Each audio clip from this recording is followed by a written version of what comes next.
नमस्कार साथियों, कैसे हैं आप सभी। उम्मीद है सभी अच्छे होंगे। जैसा कि आपको पता है, हमारी एक सीरीज चल रही है, परिणाम सीरीज, जो स्पेशल दिल्ली पुलिस के एग्जाम को लेकर के चल रही है। तो अभी उसमें मैं जीएस वाला पोर्शन में मैं हिस्ट्री वाला पोर्शन चला रहा हूँ।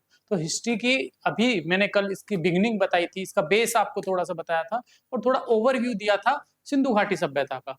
तो चलिए आज बिना देर किए हुए थोड़ा सा फिर हम उसी को आगे बढ़ाते हैं, एक्सटेंड करते हैं, जहां से क्वेश्चंस आपके दिल्ली पुलिस एग्जाम में पूछे जाएंगे।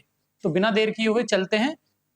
लेकिन आपको करना कुछ नहीं है, मेरी वीडियो को सिर्फ 1 से 2 बार रिमाइंड करके सुन लेना है। आपको नोट्स बनाने की भी जरूरत नहीं पड़ेगी।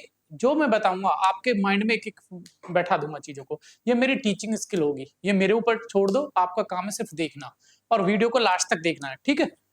चलिए तो बिना देर किए हुए चलते हैं। देखो, हमने बताया था कि जब आजाद हो गया, हम लोग आजाद हो गए 1947 में, देश स्वतंत्र हो गया। बंटवारे के बाद में ज्यादातर जो हड़प्पा सभ्यता के या सिंधु घाटी सभ्यता के स्थल थे वो कहाँ चले गए? पाकिस्तान में। अब भारत के सामने समस्या आ गई कि हमारे पास तो कोई स्थल ऐसा बचा ही नहीं है। तो भारत में सबसे पहले जो खुदाई की गई तो वो था बेटा रोपड़। ये क्वेश्चन कई बार पूछा जा सकता है, ठीक है। तो रोपड़, रोप आजादी के बाद में जो खोजा गया, रोपड़ पंजाब में पड़ता है बेटा, ठीक है, पंजाब। और आज के टाइम में इसका रूपनगर भी अगर कहीं पर देखने को मिल जाए ना आपको, तो आप कंफ्यूज मत होना, इसका नाम रूपनगर भी मिल जाएगा, ठीक है। तो रोपड़ आजादी के बाद में खोजा गया पहला स्थल था। इसके तुरंत बाद में फिर कालीबंगा को खोजा गया था। किसके द्वारा खोजा गया था कालीबंगा को? कालीबंगा बेटा, कालीबंगा पड़ता है हमारा हनुमानगढ़ डिस्ट्रिक्ट में। कौन से में? हनुमानगढ़। और हनुमानगढ़ कहां पर है? हनुमानगढ़ का आपको पता होगा, नहीं पता?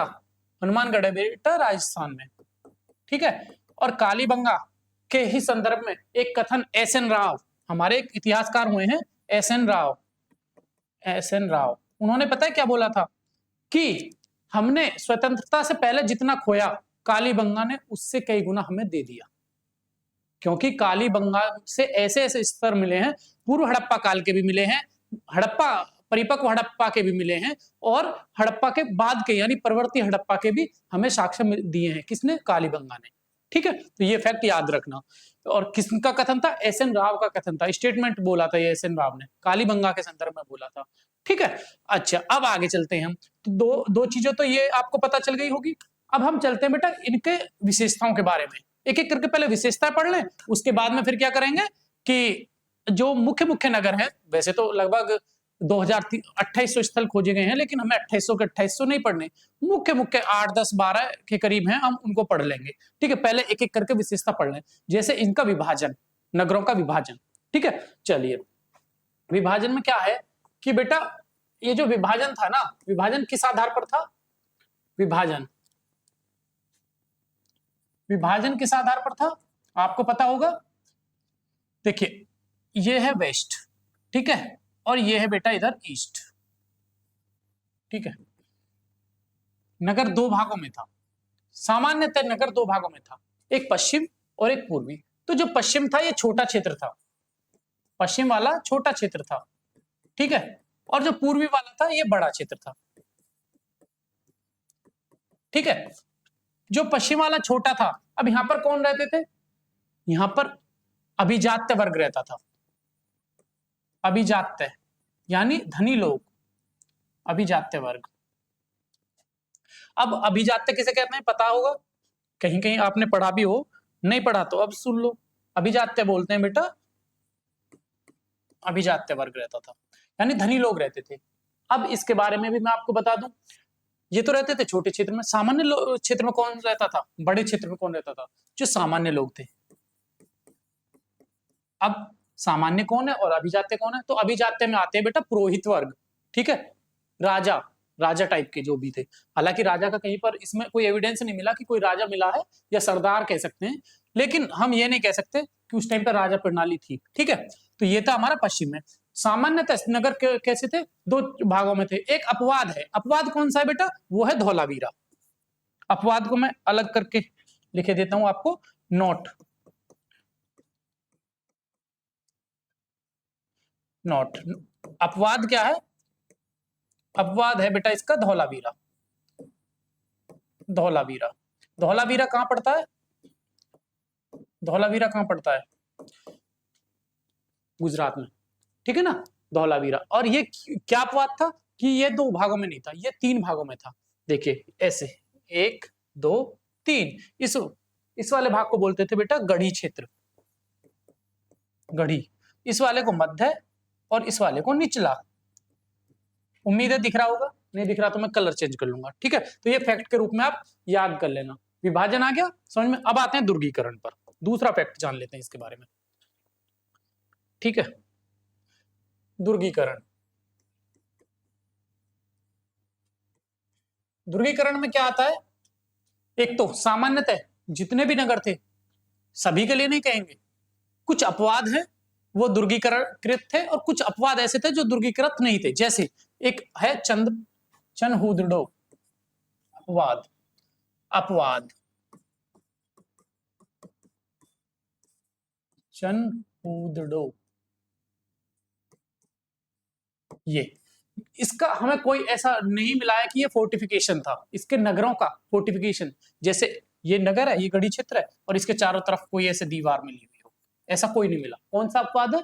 चनहुदड़ो, ठीक है। और बाकी कालीबंगा, दूसरो फैक्ट बता रहा हूं मैं। कालीबंगा क्या है? कालीबंगा, कालीबंगा एक ऐसा नगर था कि इसका गढ़ी क्षेत्र भी और सामान्य क्षेत्र भी दोनों अलग अलग प्राचीर से घिरे हुए थे, ठीक है। कालीबंगा एक ऐसा है। धौलावीरा कैसा है? धौलावीरा, धौलावीरा बेटा ऐसा है जो इसके तीनों पार्ट थे ना, वो तीनों एक ही प्राचीर से घिरे हुए थे, ठीक है।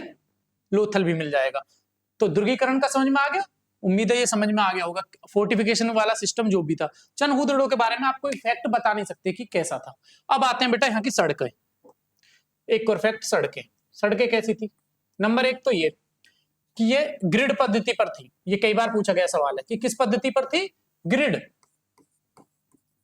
ग्रिड पद्धति पर थी।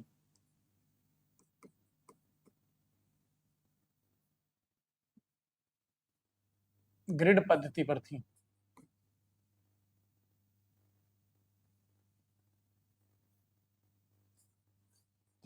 ग्रिड सिस्टम, ग्रिड सिस्टम पर थी, ठीक है। कैसे? नंबर 1 तो समकोण पर काटती थी, ये 90 डिग्री के ऊपर। आप इसका एक एग्जांपल कौन सा ले सकते हैं बेटा? जैसे कि आज के टाइम में ग्रेटर नोएडा, ग्रेटर नोएडा जो बसा हुआ है, उसके सेक्टर हैं वो इसी पद्धति पर बसे हुए हैं, ठीक है। और ये जो यहाँ पर सर्किल होता था ना, इसको बोलते थे बेटा ऑक्सफोर्ड सर्किल, ऑक्सफोर्ड सर्किल, ठीक है, ऑक्सफोर्ड सर्किल। अब दूसरा ऑक्सफोर्ड सर्किल, देखिए जैसे ये हैं, ये घर बने हुए हैं, ठीक है, मकान बने हुए हैं, ये सड़कें हैं। ध्यान रखना, कोई भी एक लोथल को छोड़ करके कोई भी घर ऐसा नहीं था जिसके मुख्य दरवाजे सड़क की तरफ खुलते हों, ठीक है। सभी के कैसे थे? पीछे। हो सकता है इसका कारण ये रहा हो कि वो जो घर का कूड़ा है वो शायद रोड पर ना फेंके, इसके पीछे के अलग अलग कारण होंगे, वो आगे चल करके मैं बता दूंगा, ठीक है। तो ग्रिड पद्धति पर थे, 90 डिग्री पर काटती थी, समकोण थी, ठीक है। अब आते हैं बेटा यहाँ का जल निकास प्रणाली, जल निकास प्रणाली।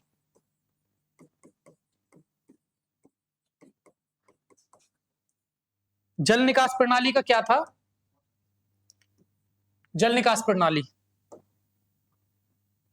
बेटा दुनिया में आज तक, इतिहास में कितना भी पढ़ लेना, विश्व में, विश्व की बता रहा हूं मैं, पूरी दुनिया में आज तक जितना अच्छा वेल डेवलप्ड इनका था ना जल निकास प्रणाली, ऐसा किसी का नहीं था। अभी बताता हूं कैसे। देखिए नंबर 1 तो एक को छोड़ करके, किसको? बनावली।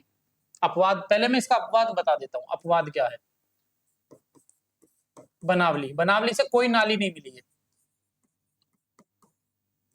और एक कालीबंगा से, कहते हैं कालीबंगा में ना नाली मिली तो है पर श्योर नहीं है, कालीबंगा से लकड़ी की नाली मिली है, लकड़ी की, ठीक है। बाकी सभी में नाली मिली है। अब आप देख लो, चाहे वो लोथल हो,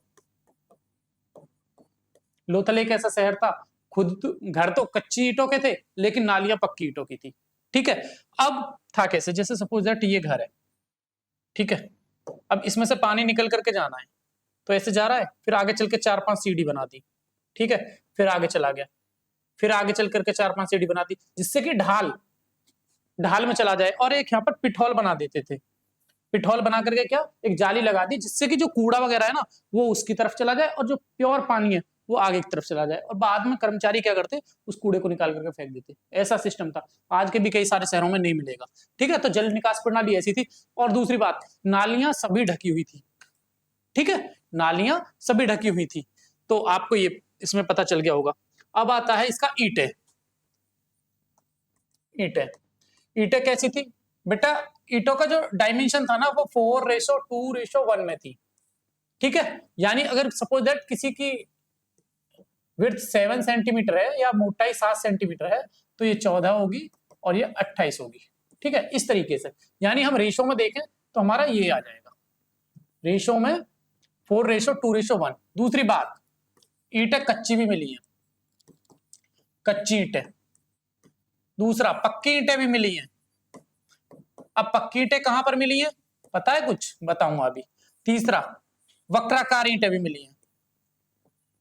अब दिल्ली पुलिस वाले तैयार हो जाओ, आपके लिए क्वेश्चन बन गया यहां से, ठीक है।